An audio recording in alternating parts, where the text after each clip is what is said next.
Hey, majestic second grade writers. Welcome to day 5, your final draft day of our responsibility narrative writing. Here is a quick look at the 2 checklists. This is the last time. You can double check anything, make sure that it is the way it's supposed to be.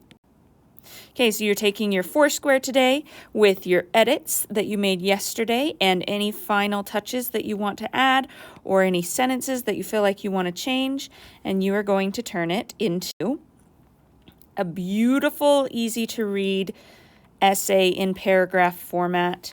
Remember to leave that 2-finger space before you start writing at the beginning, or if you're typing, hit tab, use your very best handwriting, or use your nice typing skills.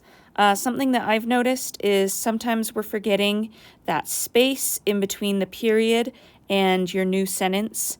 So make sure you have that sentence there. Same thing with commas. You do comma, space, and then your capital letter. And remember those capital letters as you are typing and writing. Make sure you're keeping those edits and doing just a beautiful, easy to read paper.